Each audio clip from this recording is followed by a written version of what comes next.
Hello नमस्कार, आपका स्वागत है हमारे इस यूट्यूब चैनल पर जहां हम शुरू करने जा रहे हैं सी प्लस प्लस की जीरो टू हीरो की प्लेलिस्ट। जहां हम सी प्लस प्लस के कंप्लीट कोर्स के बारे में पढ़ाएंगे। हम सबसे पहले ये समझते हैं कि सी प्लस प्लस है क्या। सी प्लस प्लस एक प्रोग्रामिंग लैंग्वेज है। तो जितने भी कंडीशनल लूप्स हैं, कंडीशंस हैं, एरे हो गए, स्ट्रिंग्स हो गए, ये सभी बस सिंटैक्स का डिफरेंस आता है बस सी प्लस प्लस से जावा के अंदर। C plus plus programming BGMI हो गया, इनमें काम आती है। डीएसएन प्लेसमेंट के लिए मैंने बताया था, बड़ी बड़ी कंपनियां डीएसएन प्लेसमेंट्स के अंदर सी प्लस प्लस से पहले बात करेंगे। हम सबसे पहले बात करेंगे सिंटैक्स के बारे में कि सी प्लस प्लस का सिंटैक्स ये ऐसा होता है। मैं आपको शुरू से समझाता हूँ कि ये चीज़ है क्या। जो ये इंक्लूड है, हैश इंक्लूड, ये जो ये इतना हैश इंक्लूड है, ये है एक लाइब्रेरी। ठीक। और जो iOS स्ट्रीम है, ये है लाइब्रेरी के अंदर की बुक, जो रो होती है बुक्स के लिए। तो ये क्या काम करती है, जो ये हैश इंक्लूड आईओ स्ट्रीम है, ये हेडर फाइल है एक। तो इसमें जो ये इंक्लूड हैश इंक्लूड है, ये एक लाइब्रेरी है। और जो ये आईसो स्ट्रीम है, ये सेलेक्ट करती है लाइब्रेरीज की, जैसे लाइब्रेरीज के अंदर रो होती है। तो ये काम कर जो जो आईओ स्ट्रीम है, ये काम करती है इनपुट्स और आउटपुट का समझाने के लिए।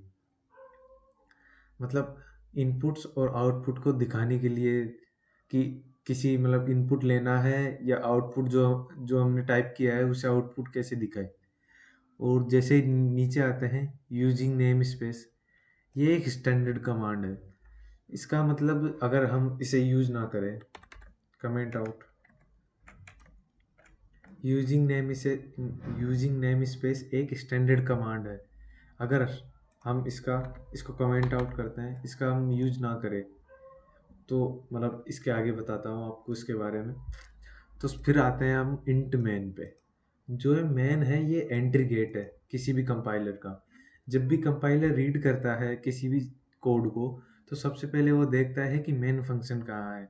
क्योंकि मेन फंक्शन से ही वो कंपाइलर रीड करना चालू करता है कि इस मेन फंक्शन के अंदर जो होगा, जो ये करली ब्रैकेट्स है, हम इसके अंदर कोड लिखते हैं कि जो मेन फंक्शन है उसके आगे जो करली ब्रैकेट्स है उसके अंदर ये कोड क्या है, वो इसका काम करता है। अगर हम इसके बीच में कोड भी लिखेंगे। और जो सबसे लास्ट में आता है रिटर्न जीरो, इसका मतलब होता है कि सब ठीक है और इसको हम प्रोसेस करते हैं आगे के लिए। जीरो का मतलब होता है सक्सेस, मतलब कि हमने कोड लिख दिया है और हम रिटर्न जीरो कर रहे हैं कि हम इसके आगे अब नहीं लिखेंगे, हमारी तरफ से सक्सेसफुल है, ये हमको समझ में आ गया है कि हमने सही लिखा है। और जो भी एरर होगा वो कंपाइलर हमें टर्मिनल में बता ही देगा। तो हम सबसे पहले देखते हैं कि ये एस काम क्या करता है। एस है, ये स्टैंडर्ड कमांड है। तो अगर हम यूजिंग नेम स्पेस, अगर यहाँ हम standard command using name space S इस कमांड का अगर यूज़ नहीं करते हैं ऊपर, तो हमें क्या क्या परेशानियाँ होगी। सबसे बड़ी परेशानी होगी क्योंकि स्टैंडर्ड कमांड बताती है कि हमें आउटपुट सी आउट सी इन का पता है ना, जो स्टैंडर्ड कमांड ही बताती है। अब जैसे अब जो कुछ भी कोड लिखेंगे, जैसे एस स्टैंडर्ड कमांड लिखनी पड़ेगी। सबसे पहले स्टैंडर्ड कमांड लिखेंगे, उसके बाद में लिखेंगे सी आउट। और ये फिर जो भी लिखेंगे, जैसे हमको 5 करवाना है आउटपुट, ठीक है, हमने 5। अब ये एस और फिर ये डॉट्स, सेमी कॉलम्स, ये लगाना हमें ज़रूरी है। और जो सब जैसे ही हमने कोई कोड लिखा, जैसे एस फिर सी आउट और फिर ये 5, इसके बाद में जो सबसे इम्पोर्टेंट चीज़ है ये है सेमी कॉलम। इस सेमी कॉलम का मतलब है कि ये वाला जो कोड लिखा है हमने, अब ये ख़त्म हो गया है और हमें बस यही इसी को प्रोसेस करना है। तो इस सेमी कॉलम का मतलब है कि इसके आगे ना, मतलब ख़त्म हो गया है बस हमारा कोड, अब इसके आगे ना जाए। तो जैसे ही हम इसको करवाते हैं रन, तो यहाँ पे ये हमारा सी आउट 5 आ गया, ठीक है। तो हम बार बार लिखेंगे। अब जैसे एस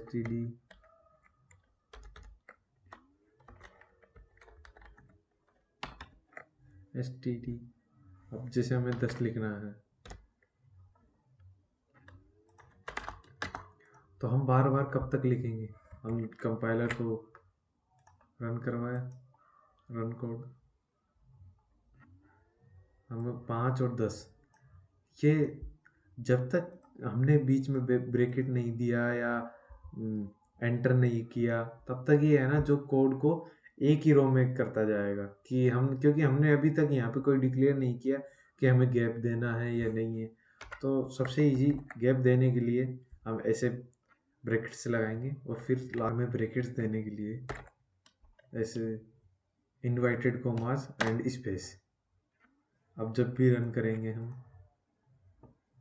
तो 5 एंड 10 और सबसे जरूरी एक बैक स्लैश एन, ये काम करता है एंटर का। किसी भी कोड को, जैसे हमें फर्स्ट लाइन है, हमें सेकंड लाइन पे मतलब फर्स्ट लाइन खत्म हो गई, अब उसके आगे हमें प्रिंट नहीं करना है तो बैक मतलब जो इनवर्टेड कॉमास है उसके अंदर बैक स्लैश एन का हम यूज़ करेंगे तो एंटर, जैसे हम किसी भी टेक्स्ट लिख रहे हैं तो एंटर क्लिक करने पे हम रो चेंज हो जाती है हमारी, हम मतलब फर्स्ट रो में है तो सेकंड रो में आ जाएंगे, फिर थर्ड रो में। उस वैसे ही हम अगर बैक स्लैश एन दबाएंगे, इनवर्टेड कॉमास के अंदर बैक स्लैश एन देंगे तो हम नेक्स्ट रो में देखिए, क्योंकि 5 की जो रो है पूरी उसको नेक्स्ट कर दिया बैक स्लैश एन ने।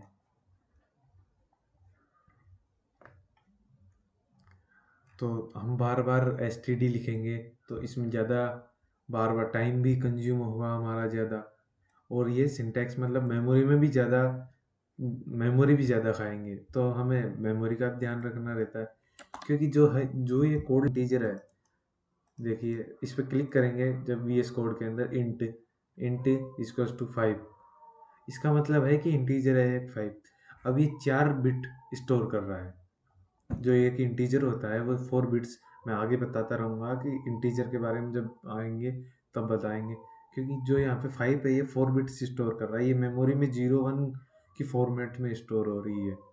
तो ये std है जो बार बार लिखेंगे तो ये ज़्यादा बार स्टोर होगी और काम भी एक ही कर रहा है। तो हम इसको न लिख के हम पहले स्टैंडर्ड कमांड को डिक्लेयर कर देते हैं यूजिंग नेम स्पेस std। अब जब भी हम लिखेंगे सी आउट या 5 तो यहाँ पे std लिखना नहीं पड़ेगा क्योंकि हमारा टाइम बचेगा और मेमोरी का भी हमें थोड़ा ध्यान रखना है। और इसका मतलब होता है कि सब ठीक है, रिटर्न 0। अब देखिए हमने बैक स्लैश एन मतलब इन्वाइटेड कॉमास के अंदर बैक स्लैश एन देंगे तो ये एंटर का काम करेगा। तो एंटर का काम करेगा मतलब कि जो ये अब जैसे हमने रन किया अब ये रन भी हो जाएगा। हम std, क्योंकि हमने using name space std standard command को वहाँ डिक्लेयर कर दिया, उसके बाद में हम सीधे मेन के करली ब्रैकेट्स के अंदर हम कोड को लिख सकते हैं। क्योंकि अब उसे पता चल गया है कि सी आउट क्या है, सी इन क्या है, क्योंकि स्टैंडर्ड कमांड को यहाँ हमने कर दिया लाइब्रेरी में आइस, हमने using name space standard command को यहाँ डिक्लेयर कर दिया और लाइब्रेरी फंक्शन, लाइब्रेरी जो हेडर फाइल है उसके अंदर हमने IO स्ट्रीम को डिक्लेयर कर दिया। इससे इनको पता चल गया सी आउट और सी इन क्या है, मतलब कि आउटपुट पूछना क्या है और इनपुट क्या लेना है। तो हम इसी वीडियो में आगे हम जैसे हमको पता चला कि सी आउट क्या है, मतलब कि इन सी आउट का मतलब है कि हमें आउटपुट क्या शो करवाना है, किसी भी चीज़ का आउटपुट क्या दिखाना है। और हम सी आउट में कुछ भी आगे कितना भी लिख सकते हैं। अब एक हम बैक स्लैश एन का एक शॉर्टकट भी होता है ENDL।